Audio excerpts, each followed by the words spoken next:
bienvenue sur Fragile, le podcast pour les amoureux de Porquerolles ou ceux qui souhaitent simplement découvrir l'île autrement, celle qui se cache derrière le cliché de carte postale. Je m'appelle Ingrid et une semaine sur deux, je vous propose d'aller à la rencontre des habitants de l'île. Ils ont entre 10 et 95 ans, ils habitent l'île depuis toujours ou seulement depuis quelques temps. Ils nous racontent comment ils sont arrivés ici, à quoi ressemble la vie sur une île, l'endroit qu'ils préfèrent, les souvenirs qui les ont marqués, comment ils voient l'île évoluer. Ce qui les relie, c'est ce petit bout de terre au large de la presqu'île de Gien, cette île lien, précieuse et fragile. Avec ce podcast, vous allez faire de belles rencontres.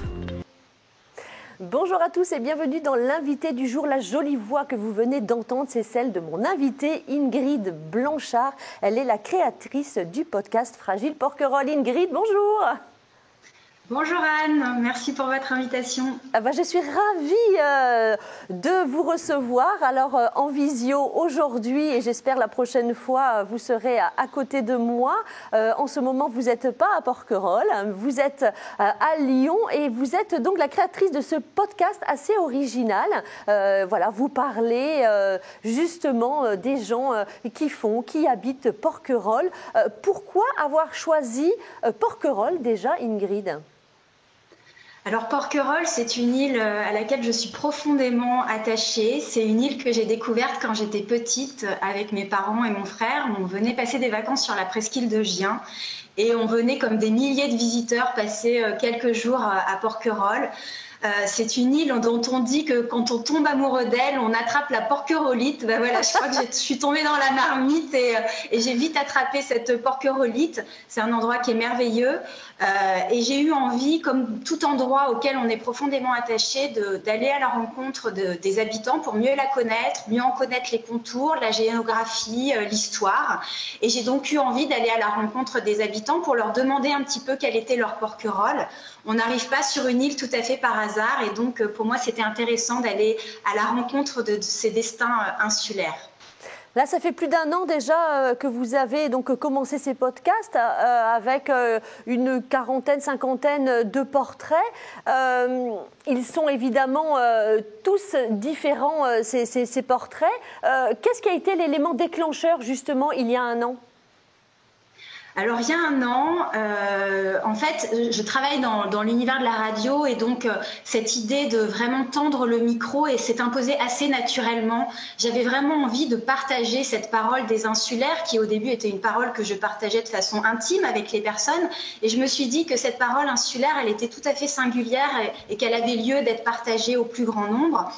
Les podcasts, il y a une vraie révolution qui s'opère aujourd'hui avec les podcasts. Le podcast, c'est un média de l'intime qui correspond complètement aux révolutions d'usage qui ont lieu actuellement dans l'univers des médias.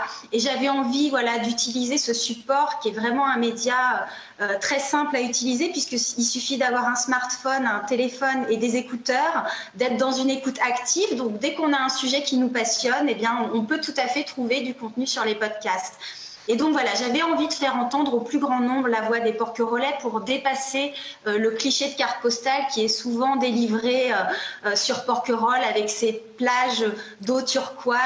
Et il me semblait que la parole des insulaires en cela était tout à fait passionnante et méritait d'être partagée. Le podcast, justement, propose des entretiens assez longs parce que les vôtres, ils durent 1 heure, voire plus. Est-ce que vous vous mettez un temps ou alors vous laissez comme ça les gens parler, discuter? Vous vous laissez aller avec eux ou pas ? Alors la liberté qu'offre justement le podcast, c'est qu'on peut être sur des formats qui sont variés à la différence de la télévision ou de la radio où on est sur des formats imposés.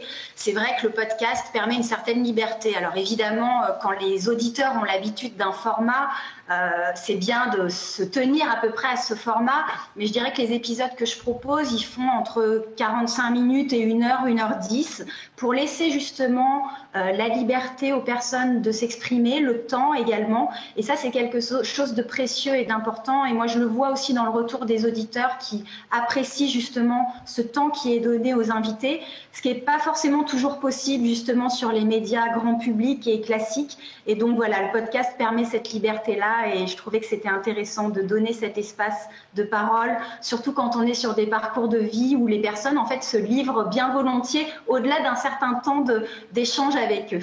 Eh oui, bien sûr, parce qu'ils sont bien avec vous, on est en confiance et donc voilà. Puis on aime, voilà, ce sont des amoureux de leur île, donc de toute façon, ils ont envie d'en parler encore et encore. Ça s'entend quand on écoute les podcasts. Moi, je vous propose d'écouter un petit extrait avec Michel Météro. Il est peintre. Je suis Ingrid Blanchard et je reçois aujourd'hui Michel Météro. Bonjour Michel, merci de me recevoir dans votre galerie auprès des Palmiers. Michel, vous êtes originaire de Hyères, de la presqu'île de Gien, plus précisément. Vous vous êtes installé à Porquerolles il y a un peu plus de 40 ans, à la fin des années 70. Vous êtes connu sur l'île pour vos peintures. Après 15 ans d'aquarelle, vous avez choisi la peinture à l'huile qui vous convient mieux, dites-vous, pour traduire la force et la lumière, qui sont d'ailleurs, avec la couleur et le mouvement, les premières impressions qui vous saisissent quand on regarde votre peinture. On va bien sûr parler de votre travail artistique, mais pour commencer, est-ce que vous pourriez nous dire, Michel, où vous êtes né, où vous avez grandi, et dresser rapidement les grandes lignes de votre parcours avant votre arrivée à Porquerolles et ce qui vous a amené ici? Moi, je suis né à Hyères, au bord de la mer, à Almanach, et j'ai connu très rapidement les bords de mer, les plaisirs de la pêche, la passion de la pêche, la passion de la nature. J'étais plutôt réveillé avant le lever du soleil. Alors, ils sont artistes, comédiens, ils habitent l'île toute l'année. Vraiment, voilà, des personnes tellement différentes que vous rencontrez à travers vos podcasts. C'est très riche. Oui, absolument. Oui, absolument. Alors en fait, Porquerolles, on l'a pas précisé, mais Porquerolles, c'est une île qui compte 300 habitants environ à l'année. Bon, avec des pics de fréquentation l'été qui peuvent atteindre 10 000 visiteurs, mais voilà, la population porquerolloise, c'est quand même une petite population, une population circonscrite. Et donc, quand on est à Porquerolles, en quelque sorte, on est dans un microcosme, une sorte de monde en miniature. Et donc, l'objectif du podcast, c'était vraiment d'appréhender l'île dans sa pleine diversité, de raconter l'île à travers l'histoire, la vie et les souvenirs des personnes qui l'habitent. Et donc, j'ai eu envie vraiment de donner un visage totalement complet de cette île à travers la diversité des personnes que je rencontre. Et vous les voyez là défiler sur l'écran. En effet, la plus jeune de mes invités, elle a 11 ans et le plus ancien, il a 95 ans. C'est le doyen de l'île. J'ai rencontré un garde-moniteur du parc national. Là, on voit Joël qui est voilà, un des éboueurs de l'île. J'ai rencontré le médecin parce qu'il n'y a qu'un seul médecin à Porquerolles. Les instituteurs également de l'île, un pêcheur, des personnes, là vous voyez Marie-Joséphine, des personnes très engagées dans la vie associative de l'île, dans la vie politique également de l'île. Et je dirais qu'en ayant voilà, cette palette et cette diversité des visages de Porquerolles, ça permet d'appréhender beaucoup de thématiques au sein du podcast qui vont des problématiques environnementales, aux problématiques liées vraiment à la vie insulaire. Il y a des problématiques de logement importantes à Porquerolles notamment.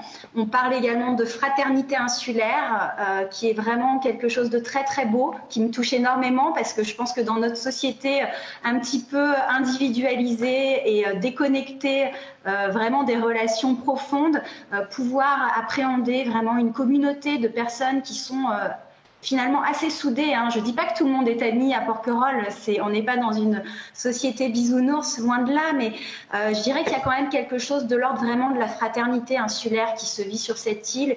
Et voilà, donc c'est vraiment un podcast à travers les différents visages que vous voyez défiler. Là, vous voyez Philippe, le docteur, Pierre, le pêcheur, voilà.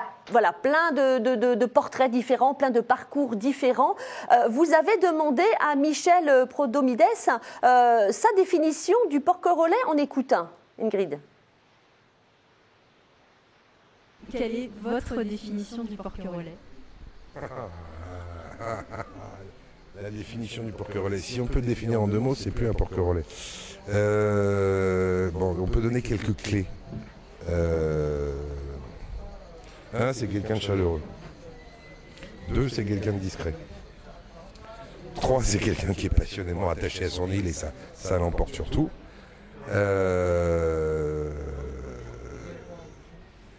4, c'est quelqu'un qui vous dira pas tout du premier coup, mais qui vous le dira progressivement.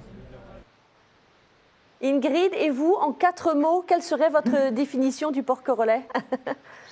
Alors, le petit clin d'œil avec cette question, c'est vraiment qu'elle appelle une grande diversité de réponses qui est vraiment intéressante. Alors, est-ce qu'on est Porquerolais parce qu'on est là depuis des générations? Est-ce qu'on est Porquerolais parce qu'on habite Porquerolles? Voilà, j'ai pas envie d'apporter une réponse précise sur ce sujet-là, mais si je devais me hasarder à une réponse, j'aime beaucoup la définition qu'apporte Pierre Buffet, qui est une grande personnalité de l'île voisine de Porquerolles, qui est l'île de Porquerolles, et qui dit que ceux qui ont su s'implanter sur cette île avaient un supplément d'âme. Ils ont su se nourrir de la poésie du lieu et s'en sentir solidaires. Voilà, moi je prêterais bien cette même définition aux Porquerolais. Je suis toujours très touchée et extrêmement bouleversée, comme je vous le disais, par cette fraternité insulaire et ce que je qualifierais comme Pierre Buffet, ce supplément d'âme qui, je pense, vraiment habite les personnes qui vivent à Porquerolles. Alors, vous avez beaucoup de retours également sur le site. On va en voir quelques messages. Les gens sont évidemment ravis de suivre les aventures des Porquerolais, de mieux les connaître, de mieux comprendre comment ils vivent l'île, comment ils se l'approprient également. Pendant le premier confinement, ça a donné lieu justement, c'était l'année dernière, à une exposition à la Villa Noailles. C'était, j'imagine, pour vous également un joli moment de montrer votre travail également aux Marseillais? Oui, alors la Villa Noailles, elle se trouve à Hyères, c'est un centre d'art. Non, mais pas de problème.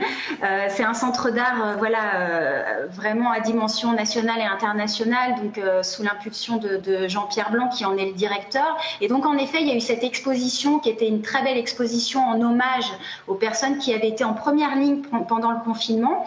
Et donc Jean-Pierre Blanc, a trouvé intéressant de donner la parole aux insulaires pour partager cette expérience de confinement tout à fait singulière, et ça a donné lieu à une collaboration avec le photographe Bernard Pess, qui est un ancien photographe de mode qui s'est reconverti dans la photographie d'auteur, la photographie d'art, et qui est surtout un enfant de l'île qui connaît très bien Porquerolles. Et donc avec Bernard Pess, on a proposé ces portraits que vous voyez à l'écran, avec des photos et des sons en lien qui pouvaient permettre de faire vraiment s'incarner les visages qui étaient montrés lors de cette exposition. Donc une très belle collaboration qu'on poursuit également dans le cadre de projets à venir.